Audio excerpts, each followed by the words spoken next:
Hello to all students. आज हम discuss कर रहे हैं हमारे numericals related to the relative lowering of vapour pressure. ये क्वेश्चंस है हमारे प्रैक्टिस शीट 3 में। क्वेश्चन मैं आपके सामने एक बार रीड आउट कर देता हूँ लाउडली। हमें यहाँ पे गिवन है vapour pressure of water is 17.51 mm। देखो वाटर का वेपर प्रेशर गिवन है। वाटर हमारा सोलवेंट है, यानी कि हमें हमारे प्योर सोलवेंट का वेपर प्रेशर गिवन है।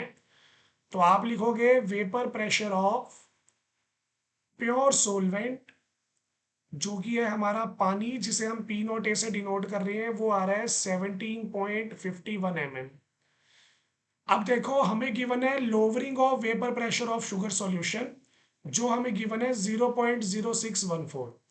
तो बेटा ये चीज क्या है, इसको बताने से पहले मैं आपके सामने एक बार फॉर्मूला रख देता हूँ। रिलेटिव लोअरिंग का जो फॉर्मूला हमारे पास है वो है P naught A minus P S divide by P naught A is equal to mole fraction of the solute, जो है x2। आप इस फॉर्मूला को आगे फर्दर भी एक्सपेंड कर सकते हो। P naught A minus P S divide by P naught A, mole fraction की वैल्यू होती है n2 bye n1 plus n2। Dilute solutions के लिए हम नीचे वाला n2 नेग्लेक्ट कर देते हैं, तो हमारे पास अप्रॉक्सीमेट आ जाता है यहाँ पे n2 बाय n1। तो ये हमारे पास हमारा फॉर्मूला होता है relative lowering of vapour pressure का। अब जो मैं बात बता रहा हूँ वो ध्यान से सुनोगे, उससे आपको क्वेश्चन सॉल्व करने में हेल्प आएगी। उसी के साथ साथ जो ये हमें लोअरिंग की वैल्यू दी हुई है इसके बारे में भी पता चलेगा। देखो जो हमारी इक्वेशन की लेफ्ट हैंड साइड है, मैं कंप्लीट लेफ्ट हैंड साइड की बात कर रहा हूँ, न्यूमरेटर और डिनोमिनेटर को मिला के इस पूरी लेफ्ट टर्म को हम बोलते हैं relative lowering of vapour pressure. तो आपको यहाँ पे वर्डिंग पे ध्यान देना है।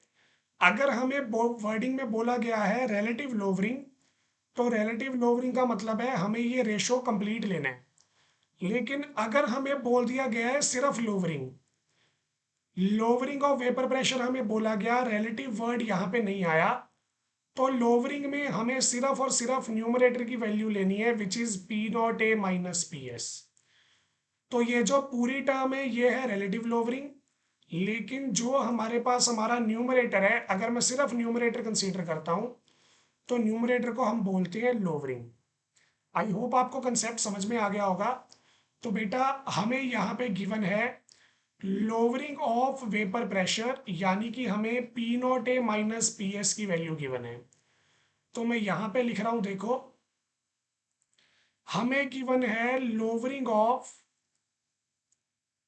वेपर प्रेशर, यानी कि हमें गिवन है P naught A minus P S की वैल्यू, विच इज 0.0614। तीन चीजें हमें इस क्वेश्चन में कैलकुलेट करनी है बेटा, वन बाय वन कैलकुलेट करनी है। सबसे पहले हमें कैलकुलेट करना है relative lowering of vapour pressure. तो बेटा जैसा मैंने आपको अभी बताया, relative lowering of vapour pressure हमारे पास होता है P naught A minus P S P naught A. Numerator की वैल्यू हमें गिवन है 0.0614 mm में, और बेटा सोलवेंट की प्योर फॉर्म की वैल्यू भी हमें गिवन थी 17.51। इनको आप डिवाइड करोगे तो आपके पास आएगा 0.0035।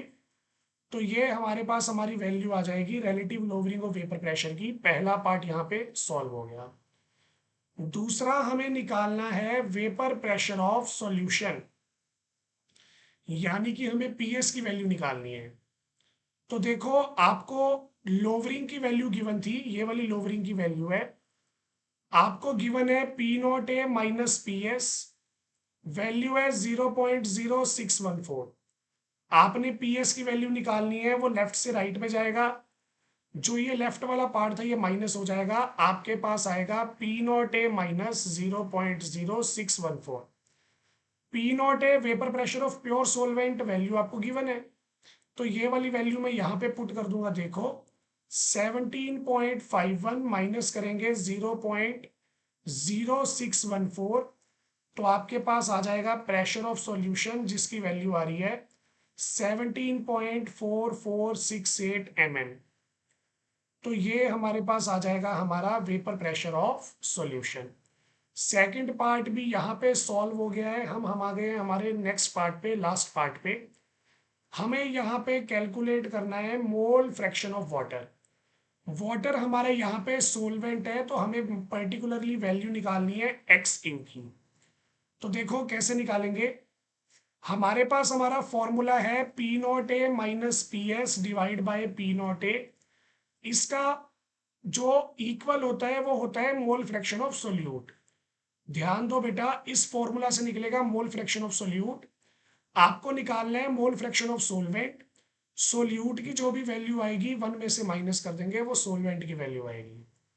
अब ये वाला जो पार्ट है ये हमने सॉल्व कर लिया था बेटा फर्स्ट पार्ट के अंदर, तो हमें यहाँ से मोल फ्रैक्शन की वैल्यू डायरेक्ट मिल जाएगी। इसको सॉल्व करके हमारा आंसर आया था 0.0035।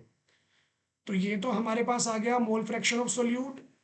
मोल फ्रैक्शन ऑफ सोलवेंट XA की वैल्यू आएगी 1 minus mole fraction of solute. तो बेटा 1 में से हम माइनस कर देंगे 0.0035। तो आपके पास यहाँ पे आंसर आ जाएगा सॉल्व करने के बाद 0.9965। ये हमारे पास हमारा आंसर आ गया। फिफ्थ क्वेश्चन हमारा कंप्लीट हो गया। अभी भी अगर आपका कोई डाउट है तो आप नीचे कमेंट्स में पूछ सकते हैं। Thank you.